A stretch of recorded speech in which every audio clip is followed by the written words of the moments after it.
Welcome back to the Elwin YouTube channel, where you'll be taking a plunge into our unique philosophy for life and design. Setting up your workspace for success creates a virtuous cycle to achieve your goals. Annette Kurtz. Let's get right into the fun facts for today, shall we? Fun fact number 1. Did you know the Coca-Cola headquarters in Atlanta, Georgia uses feng shui in their offices? They claim to have increased their profits ever since this practice. Fun fact number 2.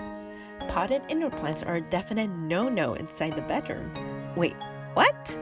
Feng Shui is all about nature and relaxation, isn't it? Well, there's more to it than just that. Anything that's actively growing and thriving in your bedroom is said to seal away your personal good energy and therefore your deep REM sleep. Better go with flowers in a vase instead of potted plants. In the first installment of our Feng Shui series, we're touching on the basics and history of Feng Shui. I mean, where did it come from? Isn't it pretty much magic and mysticism? The answer to that last part, no, definitely not magic. Feng Shui is a thousands of years old philosophy that traditionally comes from ancient China, claiming that human beings need to balance and harmonize with their surroundings in order to live well. So what exactly does Feng Shui mean? Basically, and quite literally, Feng means summit, sharp blade, and wind, but in this case it means wind. Shui is more straightforward and it simply means water. And here's where we introduce another term, Qi.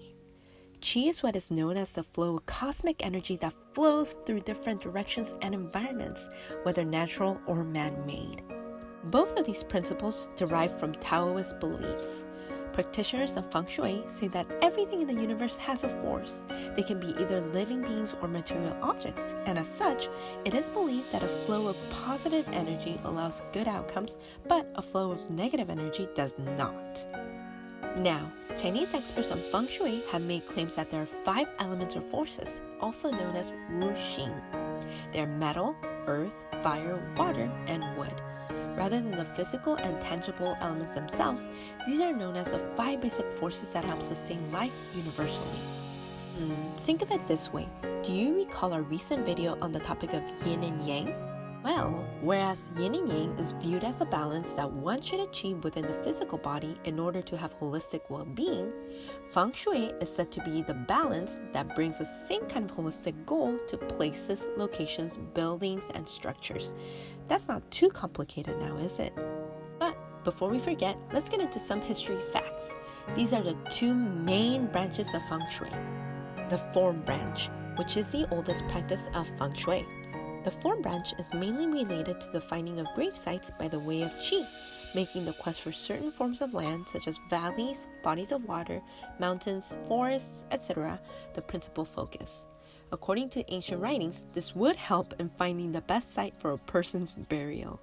Then there is a compass branch, which is a whole lot more abstract than the form branch. Instead of emphasizing the importance of physical terrain and forms of the earth, it revolves around the utilization of a compass known as a luopan for the 8 cardinal directions. It is then coupled with some mathematical formulas. So, this seems like a little bit too much trouble, doesn't it? What's the reasoning behind all this? Well, think of the ways this Eastern philosophy has greatly influenced the Western world of design. Indeed, it's what many people use for maximizing the location of the right Qi for making their home by way of Feng Shui. In other words, Feng Shui practitioners promote a sense of wholeness in every part of life, starting from how they perceive Qi to be flowing throughout the interior spatial structure. Why is this considered important in the world of wellness and design, you ask? The answer is because it has made its way across the oceans and has become not only a way of thinking for many designers, but it's also important to understand why, say, certain individuals place their furniture in specific directions and locations, or why they believe in the auspicious things, or for lack of a better term, fortune-bringing positioning of things. Now, let us ask you, what were your personal notions and knowledge about Feng Shui before watching this video? We'd love to hear from you in the comments down below. As always, thank you guys for tuning in. Please like and subscribe, and feel free to share our channel on your social media platforms.